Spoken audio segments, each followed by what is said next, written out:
Hai semua, Assalamualaikum. Jumpa lagi di Zakia Syahdu.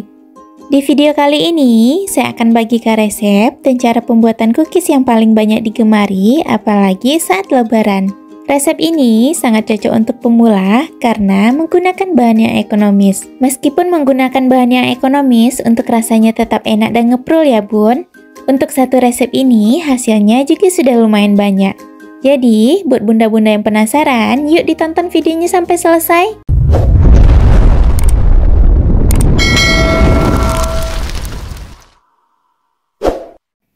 Pertama-tama, siapkan terlebih dahulu untuk isian nastarnya. Di sini saya sudah siapkan selai nanas yang sudah dibulatkan untuk masing-masing bulatan beratnya sekitar 4 gram. Untuk selainya ini juga saya bikin sendiri ya bun. Jadi kalau bunda penasaran bagaimana cara membuat selai nanasnya, bunda boleh tonton video saya yang ini ya. Selanjutnya, siapkan wadah, kemudian masukkan 1 bungkus margarin dengan berat 200 gram. Untuk mereknya, saya gunakan Blueband Cake and Cookie. Bunda juga boleh gunakan merek yang lain ya, atau bisa disesuaikan juga dengan selera masing-masing. Selanjutnya, tambahkan gula halus. Di sini saya gunakan 50 gram. Untuk gula halusnya terlebih dahulu harus diayak ya bun, supaya hasilnya tidak ada yang berkerindil. Selanjutnya, gula dan margarin diaduk sampai semuanya tercampur dengan rata dan teksturnya menjadi lebih halus. Untuk mengaduknya, di sini saya gunakan whisker saja. Kalau bunda ingin mengaduk menggunakan mixer juga boleh ya bun.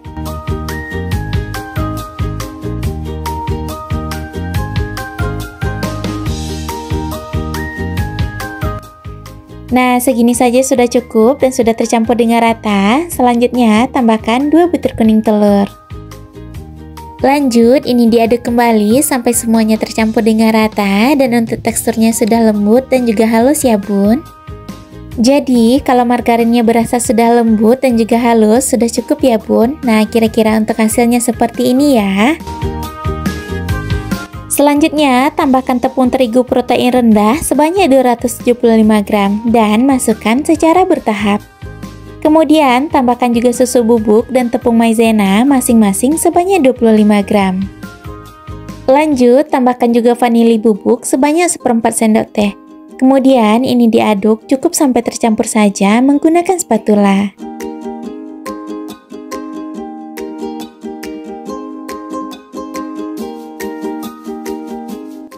Kalau sudah cukup tercampur seperti ini, selanjutnya bisa tambahkan sisa tepung terigunya. Kemudian diaduk kembali sampai semuanya tercampur dengan rata. Untuk tipsnya dalam menguleni adonan nastar, jangan sampai terlalu lama ya bun, apalagi menguleni langsung menggunakan tangan. Kalau adonannya terlalu lama diuleni, nanti hasilnya jadi lembek dan saat dipanggang nastarnya bisa pecah. Jadi, kalau bunda membuat adonan nastar, bisa menguleninya menggunakan spatula seperti ini saja ya. Dan pastikan semuanya sudah tercampur dengan rata. Untuk adonan nastarnya, pastikan sudah berasa lembut dan gampang dibentuk. Kalau hasilnya sudah seperti ini, berarti adonannya sudah siap untuk digunakan ya bun. Sebelum nastarnya dibentuk, bunda bisa gunakan sendok takar seperti ini untuk menakar adonan supaya hasil dari nastarnya nanti sama besar. Untuk 1 sendok takar ini berat adonan lebih kurang 9 gram, atau bunda juga bisa sesuaikan dengan kebutuhan masing-masing. Kemudian untuk mempercepat waktu pengerjaan, karena dalam proses pembuatan nastar memakan waktu yang lumayan lama ya bun. Jadi bunda bisa takar adonan terlebih dahulu sampai semuanya selesai. Nah, ini semua adonannya sudah selesai ditakar, lanjut nastarnya sudah bisa untuk dibentuk. Sebelumnya, siapkan loyang terlebih dahulu. Untuk loyangnya, di sini saya alasi dengan baking paper ya bun, karena loyangnya agak sedikit tipis. Ambil 1 bagian adonan, kemudian sedikit dipadatkan dan pipihkan menggunakan tangan seperti ini. Kalau adonannya sudah dipipihkan seperti ini, lanjut ambil isian nastarnya menggunakan lidi seperti ini dan taruh di atasnya. Lanjut, satukan kulit nastar. Untuk caranya, bunda bisa lihat di video ya. Lanjut, supaya hasil nastarnya lebih rapi, bisa kita bulatkan menggunakan tangan dan pastikan untuk permukaannya sudah beneran mulus seperti ini. Nah, kalau hasilnya sudah seperti ini, lanjut kita tata di atas loyang. Dalam pembuatan nastar, pastikan juga selai yang digunakan sudah beneran kering ya bun. Karena kalau menggunakan selai yang belum kering, untuk hasil nastarnya nanti juga bisa pecah. Jadi kalau bunda mau bikin nastar, mendingan untuk selainya dibikin sendiri aja ya, dan rasanya pun jauh lebih enak. Nah, ini nastarnya, satu loyang sudah selesai dibentuk ya. Selanjutnya ini sudah siap untuk dipanggang. Oh iya, sebelum digunakan, ovennya sudah terlebih dahulu saya panaskan selama 10 menit. Jadi, sekarang ovennya sudah siap digunakan, kemudian masukkan loyang ke dalam oven. Untuk memanggang nastar, jangan gunakan suhu yang tinggi ya bun, karena nastarnya juga bisa pecah. Untuk nastarnya, di sini saya panggang menggunakan suhu 110, menggunakan api atas bawah selama 35 menit. Untuk pengaturan waktu dan suhu, bunda bisa sesuaikan dengan oven masing-masing ya. Dalam memanggang nastar, saya sengaja menggunakan waktu yang agak lama supaya nastarnya beneran matang dengan sempurna. Nah, setelah 35 menit dipanggang, ini nastarnya sudah matang ya. Selanjutnya bisa kita keluarkan dari oven.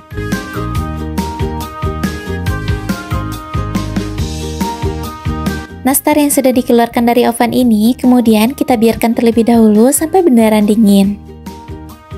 Lanjut, panggang nastar yang berikutnya menggunakan suhu, api, dan waktu yang sama.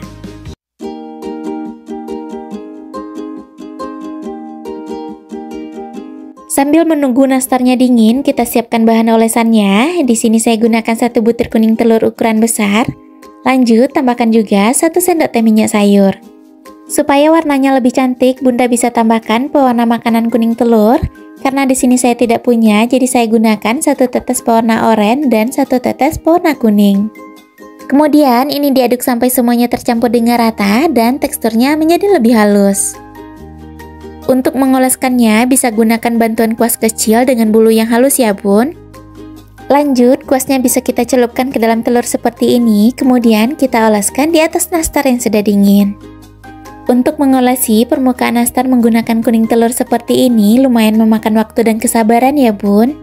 Bunda bisa lihat saat diolesi nastarnya geser-geser ya, jadi makanya saat mengolesi nastar seperti ini butuh kesabaran. Untuk olesannya ini tidak perlu tebal-tebal ya bun, karena kita akan olesi 2 kali oles. Jadi olesi semua permukaan nastarnya sampai semuanya selesai.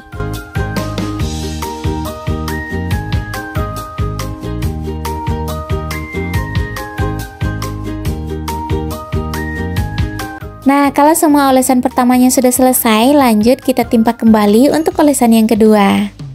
Lakukan langkah yang sama seperti pengolesan yang pertama tadi sampai semuanya selesai.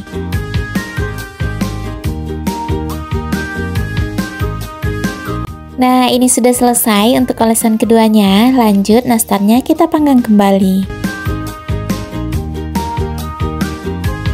Untuk tahap kedua pemanggangan nastarnya tidak perlu lama-lama ya bun, cukup untuk mematangkan kuning telurnya saja, karena nastarnya sudah matang. Untuk pengaturan ovennya, saya panggang selama 15 menit api atas bawah menggunakan suhu 110. Atau teman-teman sesuaikan juga dengan ovennya masing-masing ya. Wah, alhamdulillah ini nastarnya sudah matang, ini wangi sekali ya. Sekarang kita keluarkan dari oven. Selanjutnya, lakukan langkah yang sama sampai semua nastarnya selesai dipanggang. Alhamdulillah, semua nastarnya sudah selesai dipanggang dan untuk hasilnya seperti ini ya bun. Untuk satu resep, hasilnya lumayan banyak. Meskipun hanya menggunakan bahan yang ekonomis, tapi untuk hasil nastarnya tetap bagus dan juga tidak pecah sama sekali ya bun. Sebelum nastarnya dimasukkan ke dalam toples, pastikan terlebih dahulu nastarnya sudah beneran dingin ya. Nah, kalau nastarnya sudah beneran dingin, bisa kita masukkan ke dalam toples. Supaya tampilannya lebih cantik, bisa kita masukkan ke dalam cup kertas seperti ini.